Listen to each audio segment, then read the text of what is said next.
কেমন আছো তোমরা সবাই? আশা করি সকলে খুব ভালো আছো, সুস্থ আছো। আমিও খুব ভালো আছি। তো বঙ্গলালনার পরিবারে বঙ্গলালনার প্রত্যেকটি সদস্যকে অনেক অনেক শুভেচ্ছা জানিয়ে আজকে আবার একটা নতুন ভিডিও আমি তোমাদের সাথে শেয়ার করছি। তো এটা হচ্ছে মাঘী পূর্ণিমার দিনের ভিডিও। আর তোমরা সকলেই জানো মাঘী পূর্ণিমার দিন আমরা তিন ঠাকুর দর্শনে বেরোই। প্রথম যিনি বড় তিনি হচ্ছেন রাধাবল্লভজি, তারপরে শ্যামসুন্দর এবং তারপরে হচ্ছে নন্দদুলাল। তো আমরাও আজ এই নিয়ে ৩-৪ বছর হলো মাঘী পূর্ণিমায় আমরা তিন ঠাকুর দর্শনে যাই। আমি আমার হাজব্যান্ড, যখন ছেলেটা একটু ছোট ছিল আগে তখন ওকে নিয়ে যেতে পারতাম না, এখন ছেলেটা একটু বড় হয়ে গেছে সেজন্য ওকে নিয়েও 2 বছর ধরে যাচ্ছি। তো এইবারের মাঘী পূর্ণিমাতেও আগে থেকে আমাদের কোনো প্রিপারেশন ছিল না যে আমরা যাব। সকাল থেকে আমিও আমার কাজে ব্যস্ত ছিলাম আর বিশ্বও কাজে চলে গেছিলো। তো হঠাৎ করেই ও আমাকে ফোন করে জানায় যে আমি যদি একটু তাড়াতাড়ি বেরোতে পারি তাহলে পরে আমরা আজকে তিন ঠাকুর দর্শনে বেরোবো। তো আমি যথারীতি সকালবেলা একটু মন্দিরে ঠাকুরকে পুজো দিয়ে বাড়ি আসি। আসার পরে একটুখানি গ্রিন টি মানে ব্রেকফাস্ট করে নেওয়ার পরে একটু গ্রিন টি আর বিস্কুট দিয়ে আমার ব্রেকফাস্টের পরে যে মিড মর্নিং স্ন্যাকিংটা করেছিলাম তো সেটা শেষ করি।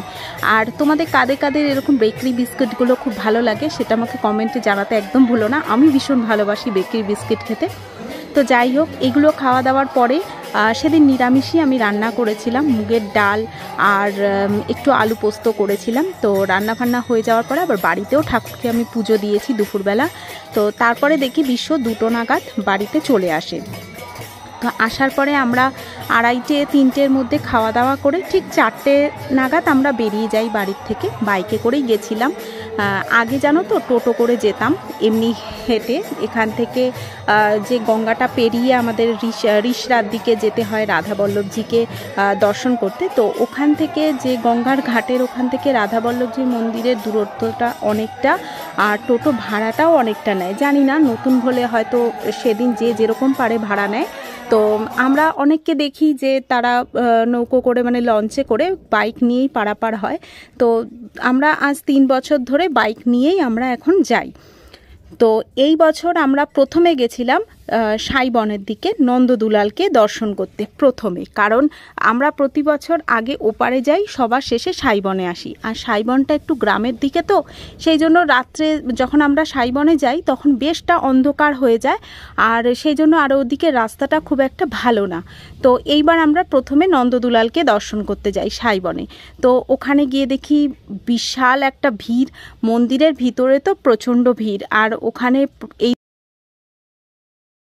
ওদিকে গেট আটকানো, পুলিশ পাহারায় ছিল, আর এইদিকে সবাই মিলে মানে ফটোতে নাম কীর্তন করছিল আর গোল গোল করে ঘুরছিল। ভীষণ ভালো লেগেছে। তো ওখানে দর্শন করে তারপরে আমরা ওখান থেকে রওনা দিই ওপারে যাব বলে, রিষড়ায় যাব বলে। আর সেদিন রাস্তায় মারাত্মক ভিড় ছিল। তো ওখান থেকে আমরা আমাদের শ্যামসুন্দর ঘাট পার হয়ে লঞ্চে করে ওপারে রিষড়ার দিকে রওনা দিই। তো ওখানে নেমে আমরা যাই রাধাবল্লভজিকে দর্শন করতে। হিসেব মতো রাধাবল্লভজি হচ্ছে সবচেয়ে বড়, শ্যামসুন্দর হচ্ছে মেজো, আর নন্দদুলাল হচ্ছে সবচেয়ে ছোট। একটা গল্প আছে যে মুর্শিদাবাদ থেকে নাকি একটা পাথর এরকম ভেসে এসেছিল। তো সেই পাথরটা থেকেই এই 3জনকে মানে এই 3জনের মূর্তি কিন্তু বানানো। আর খড়ের ভেলায় করে ভেসে এসেছিল আমাদের খড়দায়, সেই থেকে আমাদের এখানের নাম হচ্ছে খড়দা। আর অদ্ভুতভাবে 3জনের সাইজটাও খুব সুন্দর। রাধাবল্লভজি যেহেতু বড় তো ওনার সাইজটা কিন্তু বড়, আর শ্যামসুন্দর যেহেতু মেজো ও শ্যামসুন্দরের সাইজটা কিন্তু মাঝারি। আর নন্দদুলাল যে ছোট, যে সাইবনে আছে তার সাইজটা একদম ছোট্ট। খুব সুন্দর লাগে, খুব সুন্দরভাবে ওনাদেরকে এই দিনে সাজানো হয়। আর 3 জায়গাতেই গিয়ে দেখলাম বেশ বড় করে মেলা বসেছে। তো ওখানে রাধাবল্লভজিকে দর্শন করে ওখান থেকে আর আমরা দাঁড়াইনি, ওখান থেকে আবার আমরা রওনা দিই লঞ্চ ঘাট পার হয়ে। আবার তখন আসি আমাদের খড়দায়, শ্যামসুন্দরকে দর্শন করি। শ্যামসুন্দরকে দর্শন করে তারপরে আমরা বাড়ির দিকে রওনা হই। আর আমাদের খড়দা শ্যামসুন্দর ভীষণ জাগ্রত। শ্যামসুন্দর আবার একটু টাইমে চলে। সন্ধে আরতি হয়ে যাওয়ার পরে শ্যামসুন্দর খেয়ে ঘুমিয়ে পড়ে, উনি ভীষণই টাইমে চলে। তো যাই হোক, এই 3জনকে আমরা দর্শন করেছি, তোমাদের সাথেও সেটা শেয়ার করলাম, তোমরাও দর্শন করো। আর তারপরে বাড়ি আসি, এসে রাতের রান্নার প্রিপারেশন করি। নিরামিষই খেয়েছিলাম সেদিনও রাতে।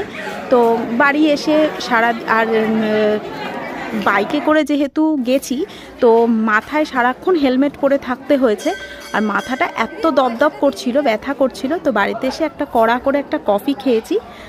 কফির মধ্যে, আমার কফিতে কোনো দুধ চিনি কিছুই থাকে না, তো একটু কড়া করে কফি খেয়েছি। খাওয়ার পরে রান্না ঠান্না হয়ে যাওয়ার পরে হঠাৎ দেখলাম আকাশে পূর্ণিমার চাঁদ, তখনও একদম গোল থালার মতন চকচক করছে।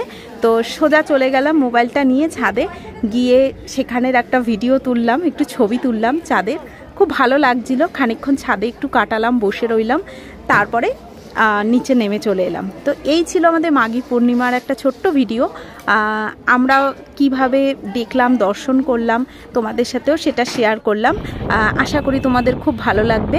আর তোমরা মাঘী পূর্ণিমাতে কারা কারা 3 ঠাকুর দর্শনে যাও, বাড়িতে পুজো করো কিনা, সেগুলো আমাকে কমেন্টের মাধ্যমে অবশ্যই জানিও। ভিডিওটা কেমন লাগলো সেটাও জানাতে কিন্তু একদম ভুলো না। তো আজকের ভিডিওটা আমি এখানেই এন্ড করে দিচ্ছি। তোমরা সকলে খুব ভালো থেকো, সুস্থ থেকো। আবার নেক্সট ব্লগ ভিডিওতে তোমাদের সাথে খুব শিগগিরই দেখা হবে। ততক্ষণের জন্য সকলকে tata, bye bye, love you all, খুব ভালো থেকো।